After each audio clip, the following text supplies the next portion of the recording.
সম্মানিত দর্শক, আমাদের মধ্যে নোবেল পুরস্কার নিয়ে এক ধরনের মিথ কাজ করে। আরব উপন্যাসের আ যে নায়ক, ওইরকম একটা নায়কোচিত ভাব আমাদের মধ্যে চলে আসে যে এই পুরস্কারটি যদি আমরা লাভ করি, তাহলে না জানি আমরা কি হয়ে যাব। কিন্তু বাস্তবতা হলো যে এই পুরস্কারের যিনি হোতা, প্রতিষ্ঠা করেছিলেন আলফ্রেড নোবেল, যিনি মূলত ডিনামাইট আবিষ্কারক ছিলেন, একটা বোমা।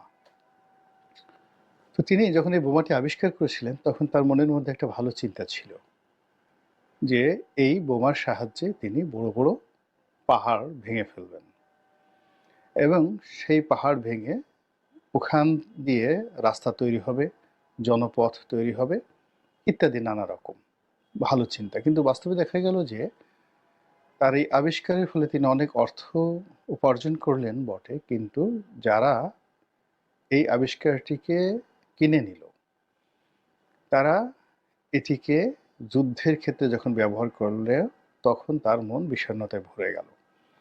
তখন তিনি তার সারা জীবনের যে অর্থ, সেই অর্থগুলো মানব কল্যাণে ব্যয় করার জন্য জীবনের বিভিন্ন ক্ষেত্রে যারা সফলতার চরম পরাকাষ্ঠা দেখান, যেমন শিল্প, সাহিত্য, সংস্কৃতি, জনকল্যাণ, মানব কল্যাণ, তারপরে চিকিৎসা বিজ্ঞান, পদার্থবিজ্ঞান ইত্যাদি অনেক বিষয়। তো তিনি তার সমস্ত সম্পত্তি দান করে গেছেন বটে, এবং এজন্য একটা কমিটি তিনি যে তার উইলে রেখে করে গেছেন, সেই কমিটি এখন দায়িত্ব পালন করছে। তো উনার যে দেশ ছিল, সেই দেশ সুইডেন মূলত এই পুরস্কারটি দেয় না। এই পুরস্কারটি দেয় হলো নরওয়ের যে গভর্নমেন্ট, তারা। এইভাবেই মূলত নোবেল কমিটি তাদের কার্যক্রম চালিয়ে আসছে। কিন্তু অবাক করার ব্যাপার হলো যে এরকম একটি মহৎ কর্মের সঙ্গে পশ্চিমা সাম্রাজ্যবাদের নীতি, বিশেষ করে আমেরিকার যে কর্তৃত্ব কিভাবে যে ঢুকে পড়েছে, এটা আমি বলতে পারবো না। এর কারণ হলো নোবেল পুরস্কার নিয়ে প্রায় সব পুরস্কার নিয়ে বিতর্ক হয়, সব পুরস্কার নিয়ে বিতর্ক হয় এবং এখনও আছে। এমনকি চিকিৎসা বিজ্ঞানে যাদেরকে দেওয়া হয়, পদার্থবিজ্ঞানে যাদেরকে দেওয়া হয়, রসায়নে যাদেরকে দেওয়া হয়, সাহিত্যে যাদেরকে দেওয়া হয়, এগুলো নিয়ে নানা রকম কথা রয়েছে যে এরা সবসময়টিতেই পশ্চিমাদের মদদপুষ্ট। কিন্তু নোবেল পুরস্কারের মধ্যে সবচেয়ে খারাপ, মন্দ নজির যে পুরস্কারটি স্থাপন করেছে, সেটি হলো নোবেল শান্তি পুরস্কার। বলা হয়ে থাকে এই পুরস্কারটি যাদেরকে দেওয়া হয় তাদের দ্বারা পশ্চিমারা সারা দুনিয়াতে অশান্তির সৃষ্টি করার জন্য মূলত একটা বিষ বৃক্ষ তৈরি করার যে প্রকল্প, এই প্রকল্পে প্ল্যান্টেশন এবং ওয়াটারিং, এই দুটো কাজ করে এই পুরস্কারের মাধ্যমে। সমালোচকরা বলেন, আমি নিজে দেখিনি যে যারা শান্তি পুরস্কার পেয়েছেন, হাতে গোনা দুই একজন ছাড়া তারা এই পৃথিবীতে খুব বেশি শান্তি প্রতিষ্ঠা করে ফেলেছেন। যেমন মাদার তেরেসাকে নোবেল শান্তি পুরস্কার দেওয়া হয়েছিল, ইটস ওকে। কিন্তু পাক ভারত উপমহাদেশে মানব কল্যাণে মাদার তেরেসার চাইতেও অনেক অনেক প্রাজ্ঞ, জ্ঞানী, গুণী এবং বিশাল, যাকে বলা হয় যাদের কর্মযোগ্য রয়েছে। আপনি যদি মনে করেন হাজী মোহাম্মদ মহসিন ট্রাস্ট, তিনি তার জীবনের সমস্ত সম্পত্তি দান করে গিয়েছিলেন এবং তার সেই ট্রাস্টের ভিত্তিতে আমাদের পাক ভারত উপমহাদেশের অনেক বড় বড় রাজনীতিবিদ, বিজ্ঞানী, ধর্মতত্ত্ববিদ থেকে শুরু করে অনেকে, তারা রাষ্ট্রীয় সর্বোচ্চ পর্যায়ে পৌঁছে গিয়েছিলেন, অথচ তাদের জীবনের শুরুটা হয়েছিল এই বৃত্তির মাধ্যমে, লেখাপড়া। তো এরকম আমি হাজী মোহাম্মদ মহসিন ট্রাস্টের কথা বললাম, আরও অনেক আছে যে বিষয়ে কখনোই পশ্চিমাদের নজর যায় না। কিন্তু তারা খুঁজে খুঁজে একজন ইউসুফ মালালা জাইকে বের করবে। তারা সেই পুরস্কার দেবে যাকে বলা হয় নেলসন ম্যান্ডেলাকে, কিন্তু সেই পুরস্কারটিকে আবার একটু হালকা করার জন্য সঙ্গে আবার একজনকে খ্রিস্টান পাদ্রীকে তারা দেশমন টুটু তাকে জড়িয়ে দেবে। তারা ইয়াসির আরাফাতকে পুরস্কার দেবে, তার সঙ্গে সঙ্গে ইসরায়েলের প্রধানমন্ত্রী তাকেও একত্রে জড়িয়ে দেবে সেই শান্তি চুক্তির জন্য। তো এইরকম অশান্তি সারা দুনিয়াতে, তারা সেই অশান্তি।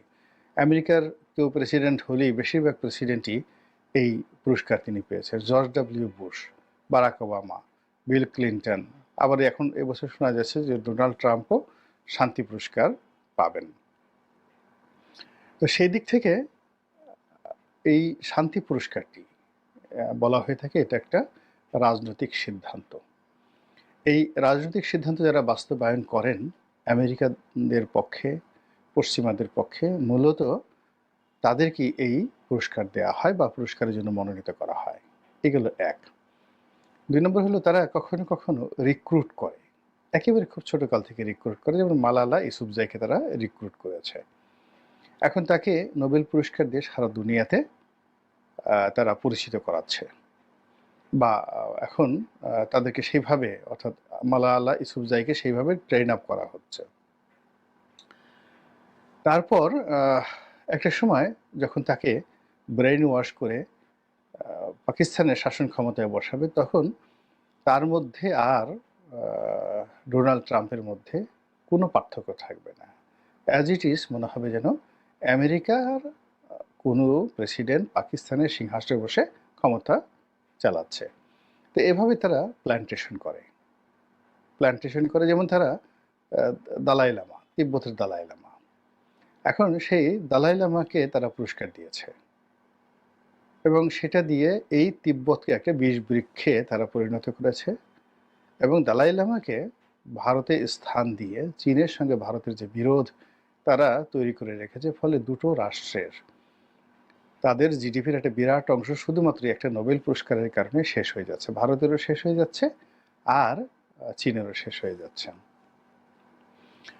একইভাবে পাকিস্তানের সঙ্গে ভারতের যে বিরোধ, সেই বিরোধের মধ্যেও তারা বিভিন্ন সময় নোবেল পুরস্কার ঢুকিয়ে দিয়েছে। এরপর পশ্চিমাদের রিক্রুটমেন্টের অন্যতম হাতিয়ার ছিলেন ইমরান খান। কিন্তু সেই ইমরান খান সেখান থেকে বের হয়ে যখন প্রধানমন্ত্রী হলেন, তিনি যখন জাতীয়তাবাদে উদ্বুদ্ধ হলেন এবং তাদের ছকের বাইরে তিনি চলে গেলেন, তখন তার অবস্থা কি হলো একটু বোঝার চেষ্টা করেন। পশ্চিমারা আং সান সুচিকে রিক্রুট করেছিল, নোবেল পুরস্কার দিয়েছিল, তার ফলে সুচির যে জীবন তছনছ হয়ে গেছে এবং সুচিকে মূলত চীনের বিরুদ্ধে দাঁড় করার জন্য আন্তর্জাতিক অঙ্গনে যত রকম বিনিয়োগ করা দরকার আমেরিকা তাকে করেছে, কিন্তু সুচি সেটা পারেনি। সুচি সেটা না পেরে তিনি এখন অন্তরীণ রয়েছেন। এখন আবার তাকে কারাগার থেকে বের করে নতুন একটা রোহিঙ্গা রাজ্য করে, একটা খ্রিস্টান রাজ্য করে, তারপর মায়ানমারকে টুকরো টুকরো করে সুচিকে যে নোবেল পুরস্কার দেওয়া হয়েছে সেই নোবেল পুরস্কারের দায় তাকে শোধ করতে হবে। চীন দেশে এক ভদ্রলোককে তারা নোবেল পুরস্কার দিয়েছিল, আমার ভদ্রলোকের নাম মনে আসছে না, বা হয়তো আমি বলতে পারতাম না, কিন্তু আপনারা জানেন অনেকেই। এখন চীন তো এই সমস্ত ব্যাপারে একেবারে পাক্কা খেলোয়াড়। তারা যখনই দেখলো যে এই তাদের দেশেও শান্তির নোবেল পুরস্কার ঢুকিয়ে দিয়েছে চীন দেশে, সঙ্গে সঙ্গে চীন সরকার তাকে অ্যারেস্ট করে রেখেছে। এখন আমেরিকা যদি মাথা কুটে কুটে মরেও যায়, চীন তাকে ছাড়বে না। এই অবস্থা হলো সেখানে তারা করেছে। তো সব মিলিয়ে এই যে নোবেল নামক যে উপহারটি, ইনভেস্টমেন্টটি, মনুমেন্টটি, এটি শান্তির কথা বলা হলেও যে শান্তির যে পায়রা, এই পুরস্কার দেখলে কতটা খুশি হয় আর কতটা ভয় পায়, এটা আর কিছুদিনের মধ্যেই হয়তো আমাদের বাংলাদেশের জনগণ টের পেয়ে যাবেন। যেটা বলছিলাম যে এই হঠাৎ করে এই কথা মনে হলো কেন, মনটা ভীষণ রকম খারাপ। কাশ্মীরে যে ঘটনাটা ঘটল এবং যার ফলে এখন পাকিস্তান এবং ভারতের যুদ্ধ অনিবার্য হয়ে পড়েছে এবং সেই যুদ্ধের ডামাডল আমাদের শিলিগুড়ি করিডোরে, দিনাজপুরে, সৈয়দপুরে, যেভাবে দাউ দাউ করে উত্তাপ ছড়াচ্ছে। আবার একই সঙ্গে মায়ানমার বর্ডারে যে অশান্তির আগুন দাউ দাউ করে জ্বলছে। আরাকান আর্মি যেভাবে আমাদের বর্ডারের ভিতরে ঢুকে ১০ মাইল ভিতরে ঢুকে আমাদের দেশের পাহাড়ি আদিবাসীদের সঙ্গে মিলেমিশে নাচ গান করছে, এ দৃশ্য দেখে অন্তরাত্মা কেঁপে উঠছে। আর বারবার শুধু মনে হচ্ছে যে নোবেল পুরস্কারের শান্তির কথা।